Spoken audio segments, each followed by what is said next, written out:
In today's video, we're going to be taking a trip inside a Goodwill and a Goodwill bin outlet store, grabbing items under $5 to give you some upcycling inspiration. How adorable is this little wood rocking horse I got from Goodwill for $2.99? Now we're going to upcycle this cutie, and I know it's beautiful intact the way it is, but we're going to transform it into a little shabby chicish gem that we can sit on our shelf. Now, it needed a bath. It was kind of dusty, so I just took a baby wipe and did a nice once over the entire piece. You could absolutely take it to the sink if you felt the need, but I felt this baby wipe was doing a job. I was sent some Fusion mineral paint and thought no time like the present to give this buttery paint try. Okay, I didn't sand the horse. I probably should have. There was a shine on here, but I figured, I like to test paints over finished pieces sometimes just to see if it actually stick on top of something that's already been sealed. However, that's like a horrible idea when you're creating content, especially when you have a window of time you set aside to create content and you're realizing that this is going to take a whole lot longer. After 2 coats of that Fusion mineral paint, I grabbed my good old Waverly because look at it. It's still so splotchy. I really like the paint. I like the application. There's no smell. I don't feel like this was my best way of testing it because I didn't have a sanded, raw piece. This was already finished. So don't crap on the Fusion mineral paint, people. I don't know. I just know that Waverly was going to cover it and fix it, so that's what we grabbed. Several days later, from letting it dry naturally, we have a nice prepped piece ready for our TDS Creative Decoupage Tissue Paper. How pretty is this quilted patchwork design? Absolutely love this. There's so much real estate with this pattern. I cut out 2 different sections to fit over just our little wooden horse.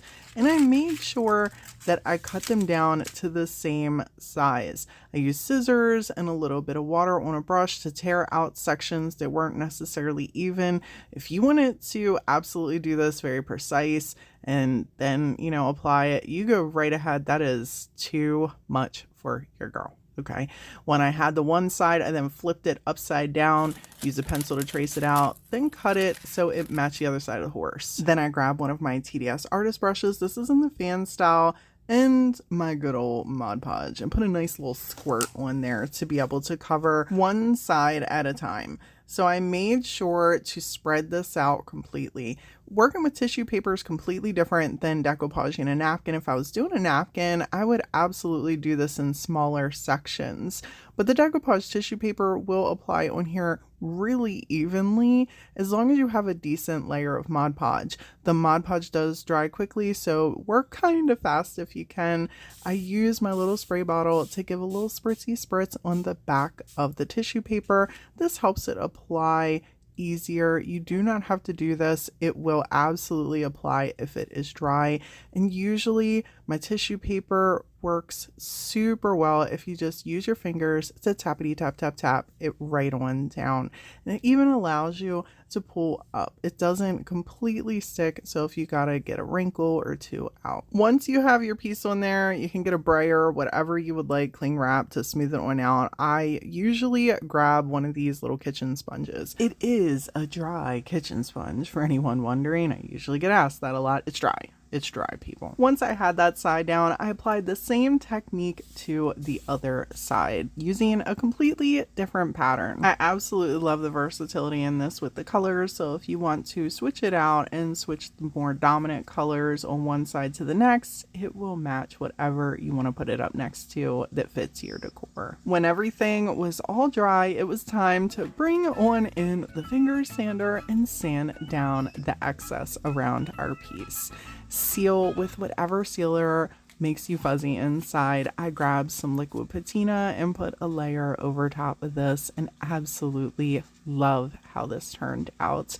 I also added some light sanding distressing all around the piece. You could have left it just how it was. This is just an added touch that I wanted to put in and think it really gave it a little something something. I was also toying with the idea of taking some molds and adding some clay down at the bottom of the rocker, or maybe even some transfers, but I couldn't help falling in love with the simplicity of it once I had that distressing one there. You have to let me know in the comments if you would have added anything. Recently, I have been addicted to grabbing these little records, and people keep telling me what they are. They're 45s, is that right? Are they 45s? I should probably Google it, but anyway, if they're not 45s, let me know in the comments. But I call them little mini records. Okay, I've been addicted with grabbing these, whether I see them at Goodwill for a couple dollars or estate sales, because I have all these ideas of things that I want to do to them. And before we do any of the things, we need to give them a little rub down. I mean, you can do what you want to do with them, but I spritz a little bit of water on a paper towel and then wipe them off, because I mean, as you can see, yuck. Next, I grabbed my good old multi-surface and then applied a layer over the center of these pieces. Now, we'll tell you, if you grab some old vinyls like these or whatever, depending on what they use to do the center sticker piece, those pigments will bleed through. And I've been through it as I've been using these. So use a paint or primer on these to cover for bleed through. I didn't have any issues with this one, but I've tried a burgundy and a bright green one and they bled through. It did not matter how many coats of this multi-surface I put on that joint. It was a pain in my booty, okay? But for this project, I used 2 coats of the multi-surface and then came on in with some DIY paints in the juniper color. Now, if you don't have a DIY retailer, I will recommend my friend Sammy over at Unicorn Dust Designs. I usually keep her link down in my description box. And if you're someone that is like Brandy, I can't afford those. I completely understand. I can't always afford them either, but I love to grab them when I got a couple extra dollars because the paint's always amazing and it works well for upcycles and furniture. Have you tried Waverly? I love Waverly. That's a really good budget-friendly chalk paint. Usually grab that from Walmart or Amazon. Once our pieces were all dry, I grabbed my TDS Creative Dry Rub on Transfers. Now I'm going to take 2 pieces to make a little set, just cut down the section that I needed. I'm just going to use one large floral on each record. I ran into a little issue where the floral pieces were actually larger than the record, and I decided to, instead of cutting them off, I just wrapped them around the back of the record because I wasn't like doing anything to the other side. But if you decide that, you know, you don't want to wrap yours around, just cut that sucker off. You can use an X-Acto knife or you can use a pair of scissors, whatever, you know, whatever works out best for you. Now, people, feel free to get as extra with this idea as you would like. Put as many transfers as you want on here. I just kept it nice and simple. You see how I use the records, like stacked them in a pile to create like a little riser. I think this is so cute. I wanted to keep it simple. I think they look really nice with just one single transfer on there. Use whatever transfers you want. If you don't want to get TDS Creative transfers, I won't take offense to you not loving my transfers, but you won't be disappointed if you do. Let me know in the comments below if you've ever DIY'd on top of records. I am a sucker for pallets, so whenever I see them at Goodwill, I'm trying to pick them up. Doesn't matter for Goodwill, estate sale, thrift store, I love the pallets. Dollar Tree, I don't discriminate, any kind of pallet. You don't always have to DIY them. They're actually kind of perfect just how they are, minus the sticker. we gotta get rid of that sticker. It is not going to help our cause. After you heat gun that bad boy, and if you don't have a heat gun, I get asked this all the time, can you use a blow dryer? Yes, people, yes, heat gun, blow dryer, to me equals same thing. Oh, I did think it was a little bit weird that like the halo of the words was still kind of imprinted on the palette, but whatever, it kind of adds some character. And then guess what? I did nothing. I did absolutely nothing to the palette.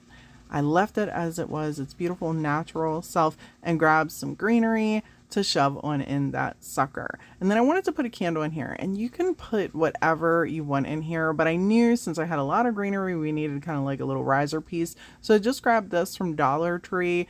I don't know what it is, like a floral ceramic piece. And then I grabbed my candle that I upcycled once upon a time. Okay. Clean this bad boy up, put a pretty napkin on here, and it's still one of my favorite pieces next to this butterfly candles that got sold on Whatnot at once upon a time. I miss those candles. Super pretty. But love this piece. This is a super easy way to take those palettes and just incorporate them around your house. You can put them on a shelf like this. Also would look beautiful as a centerpiece. Absolutely love them, and a super inexpensive way to add a little something something into your home. And if you're not crafty, this is right up your alley. I bet every time you go in Goodwill, you completely walk past fruits. I don't know why you do, because in case you didn't know, you could be marbling these bad boys. That's right. We're going to take 2 apples. We're going to turn them into some modern marbled decor, even with the dent. Okay, even with the dent. We're going to give them a couple spritzes to clean them off, because obviously you want to make sure that whatever you're upcycling doesn't have any dust between the item and the paint. And then once you have your piece cleaned off, if you feel like you want to put like a primer on it, you go right ahead. I'm just going to grab my good old multi-surface and give these apples 2 nice coats. If you want to just apply 1 coat on a normal project, I would say that's fine. But since we're marbling and we're going to be using another product on top of this, I would recommend doing 2 and making sure you have good coverage. Now this was kind of splotchy and it had the brush strokes, so I decided to go on in with a pouncer and tappity tap tap tap a nice good solid coat all over both pieces. Now a lot of people will marble and use spray paint. We're not going to do that. We're going to use nail polish. First of all, I don't like spray paint chemicals, and I don't want to put a mask on if I don't have to. And this nail polish that I use is vegan, and it doesn't have a harsh smell to it. It is pricey, but it's also what I put on my nails, which in case you see my nails throughout this video, whew, they need to be done really bad. I don't want to hear your negative comments about my nails, okay? Now, I have marbled hundreds of times, especially my nails. If you didn't know me, nail art is another hobby that I have in the background. So this is something I'm extremely familiar with. You want to make sure that your water is room temperature, not hot, not too cold. You want it room temperature. And then you just start placing yourself a dot.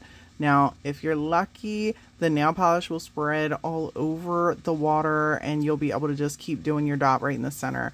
But you'll see right here that my nail polish really dried quicker than I would have liked it to, which usually if the water is a little bit more on the colder side, it will do that, which wasn't a big deal because it's not like I'm creating this design to pop on my nails anyway. I am using this for the marbling on our apples. You can take a little dotting tool, draw some cute little colors in there, and then you just gingerly dip. Now, when you pick your spot, you make sure you hold that apple under the water or whatever you're doing, and then pull it up on the opposite side where nothing is. Otherwise, you're just going to be putting the nail polish right back on top of where you initially put it.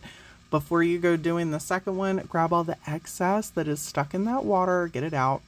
It will not look pretty if you try to put more little drops in the water. So get it all out and then continue the process. Now this second go around, as you can see, it actually turned out way better in the water as far as like our little spreading here. And then I took the dotting tool again and created some more little designs in here, along with going around where there wasn't any nail polish to make sure I was adding as much as possible for this project. I do recommend, if you're going to do this, use a very good high quality plastic bowl or a glass bowl, because nail polish can eat through. If you're going to try and use a foam bowl, it'd eat a hole right through it. At least that's been my experience, but you do you. Okay, who am I to tell you what to do? I love these pretty, it turned out so pretty. So pretty. I love these. Now, as you see me pointing to the stem, we're going to paint that in a second, but I wanted to also show you the second apple. I really love how unique both of these turned out. I think they're so awesome. Don't be judging my paint bottle. Okay. I try to use every last drop. If I don't dry them out, because sometimes I dry them out, but anyhow, I use that black paint to paint the stems.